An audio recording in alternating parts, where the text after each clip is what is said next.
కూడా ఎమ్మెల్యే అభ్యర్థులుగా కావడానికి మీ అందరి కృషి ముఖ్యంగా గుర్తుపెట్టుకోండి. మీరు లేకుంటే మేము లేవు ఇక్కడ.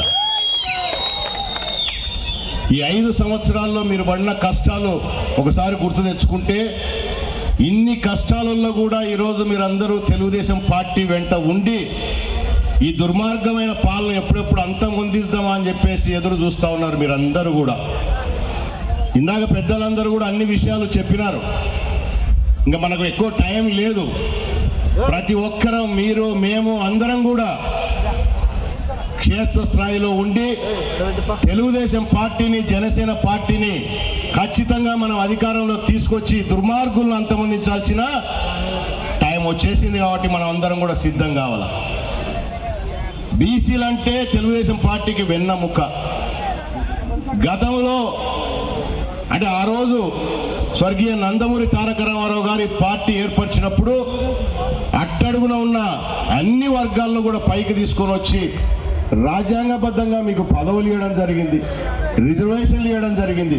అన్ని రకాలుగా తీసుకొస్తే మధ్యలో కొంత గ్యాప్ రాజశేఖర రెడ్డి గారు కానీ, ఈనాటి జగన్మోహన్ రెడ్డి కానీ మాయమాటలన్నీ చెప్పి కొంత దూరం కావడం జరిగింది. మళ్ళీ ఈరోజు కలిసికట్టుగా అందరం ముందుకు సాగుదాం.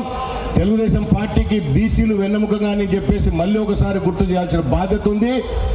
రేపు మనం అధికారంలోకి వచ్చిన తర్వాత ఏదైతే ఇప్పుడు కష్టాలు పడినామో దీనికి డబల్ మనం కూడా తీర్చుకుందామని చెప్పేసి కూడా చెప్తా ఉన్నా.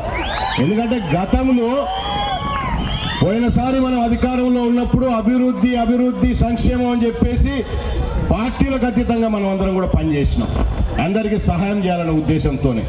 మరి ఈరోజు ఈ దుర్మార్గులు అవకాశం ప్రజలు ఇస్తే దాన్ని సద్వినియోగం చేయకుండా అందరి మీద కూడా వీళ్ళ పెత్తనం చేయడం జరుగుతూ ఉంది. కాబట్టి రేపు ఖచ్చితంగా వీళ్ళని ఇంటికి పంపించే కార్యక్రమం తీసుకొని అధికారంలోకి వచ్చిన తర్వాత అందరి పని పట్టాల్సిన కార్యక్రమం మన చేతుల్లో కూడా ఉంది. రేపు జరిగి తీరుతుంది. అదేం మాత్రం మర్చిపోవాకండి. మీరు మీకు ఏదైతే మిమ్మల్ని ఏ రకంగా ఇబ్బంది పెట్టినారో అటువంటి ఇబ్బందులు ఇంకా చాలా ఎక్కువ చూస్తారు వాళ్ళు గ్యారెంటీగా.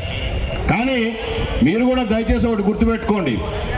ఈరోజు అన్ని నియోజకవర్గాల్లో, అన్ని గ్రామాలలో వైఎస్ఆర్ పార్టీ కార్యకర్తలు వాళ్ళ జెండా మోసిన వాళ్ళు కూడా చాలా అసంతృప్తిగా ఉన్నారు.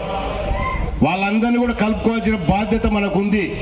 రేపు అందరినీ తీసుకురండి, మీ బాధ్యత కూడా ఉంది. అది పార్టీలో జాయిన్ చేయించుకోవాల్సిందే. మనము అందరినీ కలుపుకొని మనం బలం పెంచుకోవాల్సిందే.